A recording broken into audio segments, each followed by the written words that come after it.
আমার প্রিয় স্নেহের 2025 সালের নতুন বছরে 4th শ্রেণীর ছাত্রছাত্রী বন্ধুরা, আশা করি তোমরা সবাই ভালো আছো।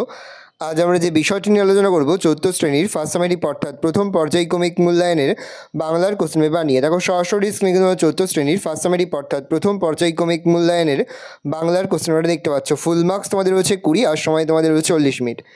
একে দাগে রয়েছে সঠিক উত্তর নির্বাচন করে লেখো যে কোনো 6টি, প্রতিটি প্রশ্নের মান হাফ করে, হাফ গুণ 6 = 3।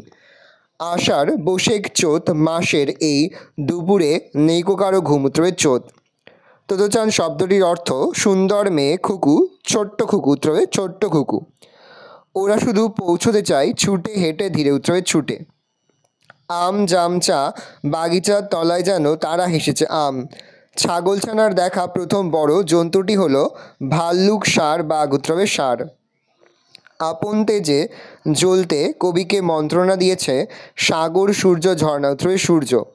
তোতোয়া চানের গাছটা ছিল রাস্তার মাঝখানে, বাড়ির উঠানে, বেড়ার কাছে, উত্তরে বেড়ার কাছে। তাহলে তোতোয়া চানের গাছটা ছিল বেড়ার কাছে। 2 শূন্যস্থান পূরণ করো যে কোনো দুটি, প্রতিটি প্রশ্নের মান 1 করে 1 × 2 = 2। বসে গেছে সবাই আজি ড্যাশ আয়োজনে, বিপুল। তাহলে বসে গেছে সবাই আজি বিপুল আয়োজনে।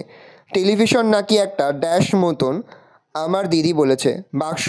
টেলিভিশন নাকি একটা বাক্স মতন, আমার দিদি বলেছে। জ্যাঠামশাইকে ও বাড়ির ছেলেরা ভীষণ ড্যাশ করতো, ভয়।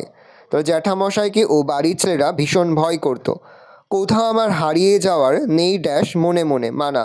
কোথাও আমার হারিয়ে যাওয়ার নেই মানা মনে মনে। তিনি দেখো শব্দার্থ লেখো যে কোনো 4টি, প্রশ্নের মান হাফ করে, হাফ গুণ 4 = 2।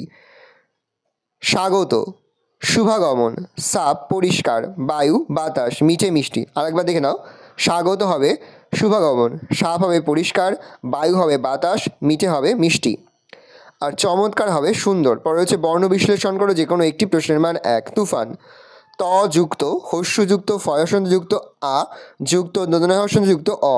পাহাড়, পয়সন্তযুক্ত আ যুক্ত হয়সন্তযুক্ত আ যুক্ত দর্শনযুক্ত অ। প্রতিশব্দ লেখো যে কোনো একটি, প্রশ্নের মান 1। গাছ, গাছ হবে বৃক্ষ, সাথী হবে সঙ্গী, পৃথিবী হবে বসুধা। তাহলে গাছ হবে বৃক্ষ, সাথী হবে সঙ্গী, পৃথিবী হবে বসুধা। বাক্য রচনা করো যে কোনো দুটি, প্রশ্নের মান 1 করে 1 × 2 = 2। নিমন্ত্রণ, আমার বন্ধু তার জন্মদিনে আমাকে নিমন্ত্রণ করেছে। কোদাল, কোদাল দিয়ে আমরা মাটি কাটি। চমৎকার, ষাঁড় ছাগলছানাকে বনের ভিতর চমৎকার ঘাস খাওয়াতে নিয়ে গিয়েছিল। সাথে থেকে সাজিয়ে লেখো যে কোনো একটি, প্রশ্নের মান 1। প্রথমটা হবে অনেকক্ষণ, পরেরটা হবে ভয়ানক। পরে 8-এর দাগে কস্তমের সঙ্গে খস্তম মেলা, প্রশ্নের মান হাফ করে, হাফ গুণ 4 = 2। মালগাড়ি হবে প্রেমেন্দ্র মিত্র, বিচিত্র স্বাদ হবে রবীন্দ্রনাথ ঠাকুর, সবার আমি ছাত্র হবে সুনির্মল বসু, বনভোজন হবে গোলাম মোস্তফা। 9 দাগের নিম্নলিখিত প্রশ্নগুলির উত্তর দাও যে কোনো 4টি, প্রতিটি প্রশ্নের মান 1 করে 1 × 4 = 4। ছাগলছানা ষাঁড়ের সঙ্গে কোথায় গিয়েছিল? ছাগলছানা ষাঁড়ের সঙ্গে বনের ভিতর গিয়েছিল। বনভোজন কবিতাটিতে কারা খেলতে এসেছিল? বনভোজন কবিতাটিতে নুরু, পুষি, আয়শা, শফি এরা খেলতে এসেছিল। তোতোচান কাকে গাছে চড়ার নিমন্ত্রণ জানিয়েছিল? তোতোচান ইয়াসুকি চানকে গাছে চড়ার নিমন্ত্রণ জানিয়েছিল। বিচিত্র স্বাদ কবিতায় কথক বাড়ির গলি দিয়ে কোথায় যান? পাঠশালায় যায়। পরের প্রশ্ন, গর্তের বাইরে যেতে চাইলে ছাগলছানার মা তাকে কি বলতো? গর্তের বাইরে যেতে চাইলে ছাগলছানার মা তাকে বলতো, যাস নে, ভাল্লুকে ধরবে, বাঘে নিয়ে যাবে, সিংহে খেয়ে ফেলবে। পরে হচ্ছে মালগাড়ির চালককে কবিতায় কার সঙ্গে তুলনা করা হয়েছে? মালগাড়ির চালককে কবিতায় ভাটায় চলা নৌকার সঙ্গে তুলনা করেছেন। 10 দাগের নিচের প্রশ্নগুলির উত্তর দাও যে কোনো একটি, প্রশ্নের মান 2। প্রথম, শুনেই তো ভয়ে বাঘের প্রাণ উড়ে গিয়েছিল। বাঘ ভয় পেয়েছে কেন? বাঘ শিয়ালকে লেজের সঙ্গে বেঁধে শিয়ালের গর্তের কাছে এলে ছাগলছানা দূর থেকে তাদের দেখতে পায়। তাদের দেখে ছাগলছানা বুদ্ধি করে শিয়ালকে বলে, দূর হতভাগা, তোমাকে দিলাম 10 ভাগের কড়ি, 1 ভাগ নিয়ে এলি, লেজে নিয়ে দড়ি। এই কথা শুনে বাঘ ভয় পেয়ে যায়, কারণ সে ভেবেছিল শিয়াল তাকে ফাঁকি দিয়ে নরহরি দাসকে খেতে দেওয়ার জন্যই তাকে নিয়ে এসেছে। পরে হচ্ছে বাগিচা শব্দের অর্থ কী? নুরু, শফিরা দুপুরবেলায় ঘুমায়নি কেন? বাগিচা শব্দের অর্থ বাগান। দুপুরবেলায় মা বাবা ঘুমিয়ে পড়েছে দেখে নুরু, শফিরা আম বাগিচার তলায় আয়শা ও শফির সঙ্গে বনভোজন করছিল। আমায় দিল ভিক্ষা, কবি কোন ভিক্ষার কথা এক্ষেত্রে বলেছেন? কবি কার থেকে মধুর কথা বলার শিক্ষা লাভ করেছেন? কবি সুনির্মল বসু এক্ষেত্রে ভিক্ষা বলতে শ্যামবাণীর কাছ থেকে পাওয়া সরস্বতার ভিক্ষার কথা বলেছেন। কবি চাঁদের কাছ থেকে মধুর কথা বলার শিক্ষা লাভ করেন। মালগাড়ি হয়ে কবিতার কথক কোন সুখ অনুভব করতে চায়?